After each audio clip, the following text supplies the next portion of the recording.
Hello friends, നമുക്കിന്ന് chicken leg piece ഒന്ന് fry ചെയ്യാം. അതിനായിട്ട് കുറച്ച് മസാലകൾ ഇട്ട് കൊടുക്കാം. മഞ്ഞൾപ്പൊടി ഇട്ട് കൊടുക്കാം,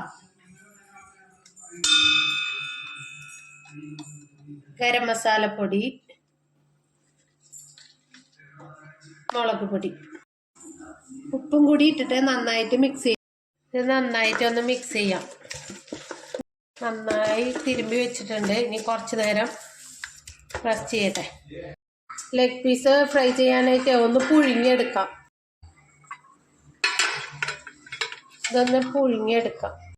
നമുക്ക് ഇഡ്ഡലി കുക്കർ അടച്ചിട്ട് ഇത് ഒന്ന് പീസിൽ വരാൻ വെക്കാം.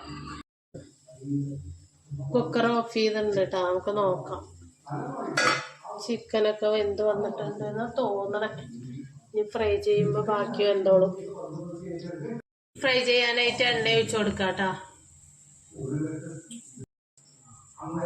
എണ്ണ ചൂടായിട്ടുണ്ട് കേട്ടോ. ചെറിയുള്ളി ഇട്ട് കൊടുക്കാം. ഒരു പച്ചമുളക് ഇട്ട് കൊടുക്കാം കേട്ടോ. ഒരു പകുതി തക്കാളി അരിഞ്ഞത്. ഉള്ളി മൂത്തിട്ടുണ്ട് കേട്ടോ. മുളക് പൊടി, മല്ലിപ്പൊടി, ഗരം മസാല, മഞ്ഞൾപ്പൊടി അതിട്ട് കൊടുക്കാം. എന്നിട്ട് അധികം ഒന്നും മൂക്കണ്ട കേട്ടോ. പിന്നെ ഇതിൽ ചിക്കനും കിടന്നിട്ട് ഫ്രൈ ആവേണ്ടതാണ്. ചിക്കൻ നിരത്തി വെച്ച് കൊടുക്കാം കേട്ടോ.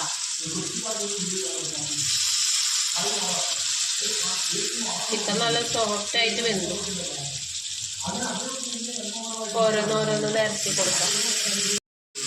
ഇത് ചിക്കൻ വേവിച്ച അപ്പോൾ ആവിയിൽ വന്ന വെള്ളാട്ടോ. അത് ഇതിൽ ഒഴിച്ചു കൊടുക്കാം.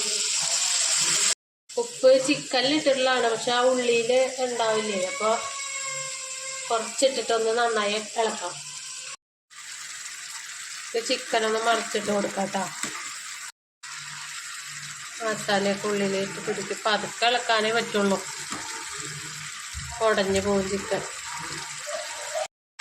ഞാൻ 2 വട്ടം ഇടയ്ക്കിടയ്ക്കൊന്ന് മറിച്ചിട്ടായിരുന്നു കേട്ടോ. പതുക്കെ 2-3 വട്ടം ചെറിയ തീയിൽ ഇടയ്ക്കിടയ്ക്ക് മറിച്ചിട്ടിട്ട് ചെറുതായി വേവിക്കാനേ പറ്റുള്ളൂ, അല്ലെങ്കിൽ ഉടഞ്ഞു പോകും. ചിക്കൻ ഫ്രൈ ആയിട്ടുണ്ട് കേട്ടോ. കുറച്ച് മല്ലിയില ഇട്ട് കൊടുക്കാം. ഇടയ്ക്കൊക്കെ ചിക്കൻ ഫ്രൈ ഇങ്ങനെ ഉണ്ടാക്കി നോക്കൂ. മറ്റൊരു വീഡിയോ ആയിട്ട് വീണ്ടും കാണാം. ബൈ.